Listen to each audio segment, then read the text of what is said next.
Hi, yeah, so thank you so much for joining me. It's an exciting time for you because you've just put out a new song. How does it feel to have it out there? It's always nice to have new music out there floating around. Last year, I'd been working on an album with my family called Sara. It was with my brother and his nieces. And that's been a project that I've been wanting to do for a long time. So now that's sort of done and dusted, and now it's back to me putting out my own music. So, and it's always excited that first one off, what will be the next album to get an idea of what people think. Yeah. Yeah, and as you said, it's a good idea to get an idea of what people think. So what has the reactions been like so far? People reached out and said that they're loving the track? Oh, yeah, it's been quite overwhelming actually. I'm always up for a challenge. I always like to challenge myself with my music, the way I write, production.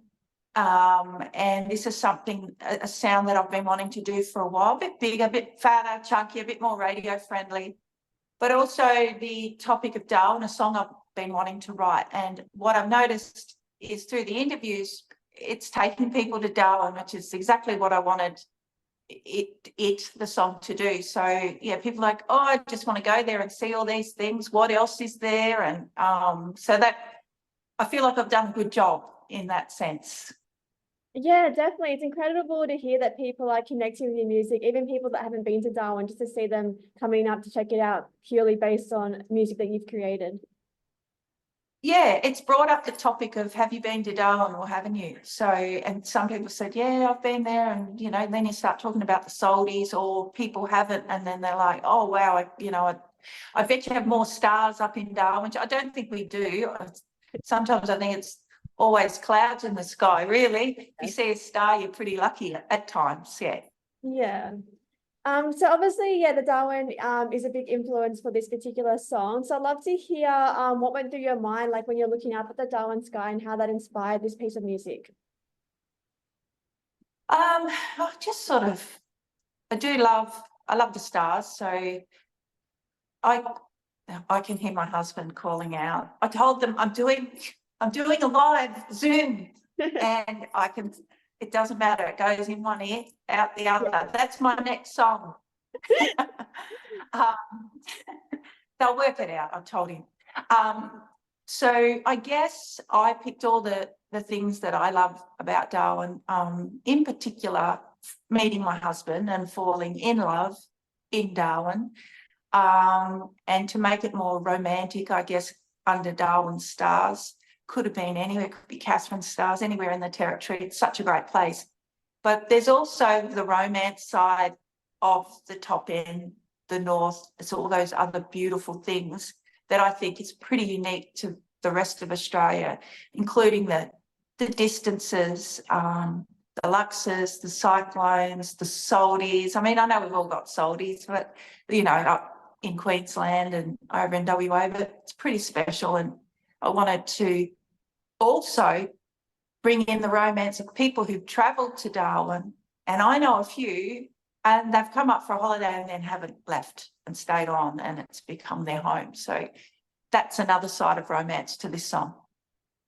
Yeah, and it's incredible to share that with other people as well. And I'm a bit biased because I'm based in Darwin myself at the moment, and I was meant to be here for 3 months, and 2 years later, I love the place and I have no intention of moving back to Sydney. So I feel that. There you go. Yeah. This song is for you. Have you found love under Darwin Stars yet? That's the question. I have, so yes. Oh, wonderful. Yeah. And I love that you traveled to Tasmania to work with Matt Fell for this release too. So tell me more about that and how you knew he was a perfect fit for how you envisioned this track. I've worked with Matt on previous 3 albums. Not Story, I worked with James Gillard, and then prior to that was Matt Fell. But I first started out with Matt on my 4th album, and he was just so creative in what he does. Like, he loves a challenge himself, I know that, and he's very talented. So I just thought he's the right fit for me to take this song to him and say, now, this has to be a little bit different again. And Matt, you know, put in 120% on this song. I'm just so happy with how it turned out and the way he brought the words to life during, you know, throughout the song and quieting it down. And then the solo is just like a galaxy of stars. That's what I sense in the song. But Matt is so clever. He plays most of the instruments on the album, and apart from drums and some female harmonies, they're not his, but there is a male harmony, and that's Matt. And yeah, he plays all the other instruments. Very, very talented man. Yeah. Yeah, it feels like a very natural collaboration between these two, and it's come together really nicely in the final project, I feel. Yeah, looking forward to getting in the studio in June with Matt to knock off the rest of the songs. Yeah. And what I also love about this is you also created the cover art. So obviously you're an artist as well as musician. So tell me more about how those two talents complement each other. Because yeah, it's incredible. They're leaving now, but we're in the clear, Brooke. See how we can manage two things at once. Yes. I started painting in 2017. It's something I've always wanted to do. Mind you, that's probably 2017 behind me, that the kids put a handlebar with their scooter went through it, the handlebar, so it's no good. It's just to cover the sun, that one. But and I just love it. It's a bit like songwriting. I paint a story, and so it's exciting now when I write a song, I've already got some artwork. I can see it. I think, oh, I'll do a painting for that song. And so I'm having a lot of fun using that for my cover art, and wherever I can get it in there. I'd love to soon set up a little thing on my Facebook, just directing people to my art, because that's another thing, you know, I want to see where it goes, if people are interested in buying it. And so I've got to get down it. I better get into it and start doing some more paintings.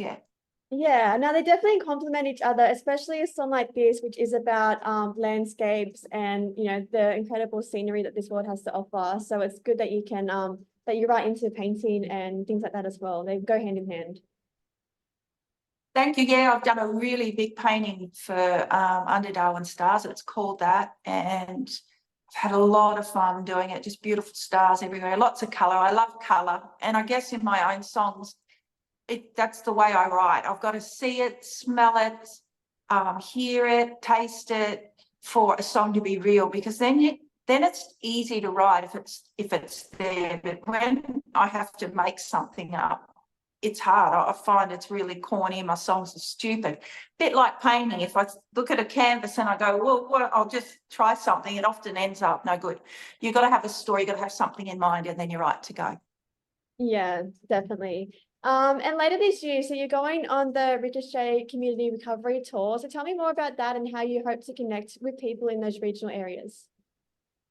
Yeah, well, we've just got back from that. We've had 2 weeks, only got back a few days ago. It was wonderful. It was regional New South Wales, the Moree Shire area, going to towns that never get performers because you always bypass to get to the next big town. So a lovely lady called Sandy McNaughton, who organised all this, she just picked those really little bush towns that maybe have 50 people living in them, and then in the area where they'd come in and travel to the local showground, wherever it was. It was wonderful. The people were just, I think, in need of a night off, a free concert. Bring a chair, an esky, sit down, listen to the music, but most importantly, which is what we wanted, was them to get together and talk, because some of these people might live beside each other out on a property or in town and not have the chance to catch up through many reasons, but in particular just going through rough time, which, you know, of late, whether it's drought, flood, fire, COVID, whatever, mice, grasshoppers, there's always something. Yeah. Now, it's incredible to see because, as you mentioned, most artists do unfortunately pass through those areas, and those are the areas that do get most affected by like isolation, floods, droughts. So it's good to see people like yourself going out there and providing connection for these people. Well, it's tough no matter where you are, and especially at the moment. And people can hide it in many forms. They can get very quiet and hide away, and you probably think they're all right, and when you see them, they're all right. So this was just a chance to maybe get them into their vehicle, come down and just catch up and have a yarn, and that can be so life-changing for people, just to yarn and making sure everyone's okay. And then we do the fun stuff. We play the music, and that's when you're singing a song, telling a story, and you can see the connection. And people can come up afterwards and go, oh, that song was my dad, or that song got me through a tough time, you know, as I was going around on the tractor, whatever it is. Or that song was played at someone's funeral. Or yeah, there are tracks of tragedy as well. Always try and find the good side, you know, to having a song played at a funeral. It's pretty sad all day, but then I think if my song brings joy to that celebration, great, bring it on. Yeah. No, it's definitely incredible to see, because music brings so many people together, as you said, in incredible ways. Thank you, Brooke. Thank you. That's part of the joy of songwriting. That's why it's never a chore to me ever. If every day if I have a try at a song and something doesn't come off, I'm not angry or upset, because it's just not meant to be. But the days when a song sort of falls onto the paper and you pick up the guitar and the melody's there and you think this one's all right, I think this one will make the album. It's you sort of get a bit of a kick in your step for the rest of the day. Yeah. And you mentioned earlier that last year you had the Stora album, which is like a family project. So how do you balance your family project with also your solo projects as well? Yeah, it can be tricky. And as you know, being in Darwin is a hell of a long way away from everyone, and connecting flights and paying $1 million for a flight too is always hard work. Being away from the boys can be, you know, I tend to not go for too long. 2 weeks is max, and I don't do that often. Things tend to go pear-shaped. And you know, your kids still need you no matter what age they are. They go through different levels. They need you for whatever reasons. And I get a bit sooky too, and a bit down the dumps. I miss arguing about cleaning their teeth in the morning. I start to wish I was there telling them off again. So I don't like to be away for too long. But you just manage it. You do it because it keeps you happy. Like I do it even though it can cause chaos, because Dave might be really busy and when we need someone to look after him here and there. You got to do it for your own self. For me, I've got to do it to be happy. If I said I'd just stay home now for, you know, and that's it, I'd be a grumpy old mum. So yeah. Yeah, it'll definitely be hard. I can imagine that. Yeah. It can be challenging, but you just work it. You just get through it. Before you know it, a year's gone by and you go, that wasn't too hard at all, really. It's hard at the time, but it's not at the end of the day. Yeah. And lastly, you mentioned that you're working on some more releases for an upcoming album. So tell us more, like, can you give any insights into, I guess, what themes this new album will explore, or what you have planned for it? I guess with my albums, it's a diary of where I am and what I'm up to. You go right back to my early stuff. You can tell I'm out bush somewhere. I'm single. I'm going to rodeos, looking for a fella, and all those wonderful things that you did when you were younger. And then as my albums go along, you can see where I fall in love, fall out of love, whether I'm a bit more rural theme, whether I'm back out, because I did spend some time back in Albury, and Dave and the kids on a little farm. Now we're in Darwin and we're just out on a little 5-acre place. So my focus now is, I guess, I'm just looking for a story. I just listen to a lot of people now, not necessarily myself, just listening to what other people are saying, as well as some songs about the boys and growing up. Just one, not an album full of songs about my own kids. And No, just all different sorts of themes. There'll be, I guess, I do love, you know, the bush, and I always have that. Those songs will always be running through me somewhere, you know, so no doubt some bushy rural theme songs will be on the album as well as love songs and sorts of things. Yeah. Yeah, no, it sounds incredible. And I love what you do with your music in terms of drawing attention to places that people wouldn't usually travel to, and just so like it gives other people a chance to connect not only through your music but through like your artworks and your own experiences as well.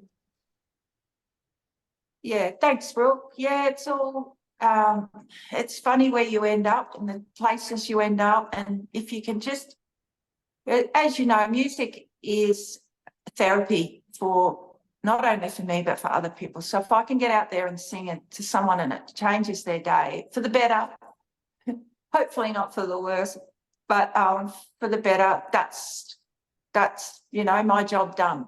Yeah. Yes. Well, thank you. That's all my questions. Do you have any other comments that you wanted to add, or things that you want people to know about your music or your upcoming work? Well, just again, looking forward to getting into the studio in June. We'll drop a few singles prior to that and then release the album early next year for a 2025 release. But yeah, keep your ears open. There will be some more singles being dropped throughout the next few months, and yeah, and I look forward to getting the new music out there soon.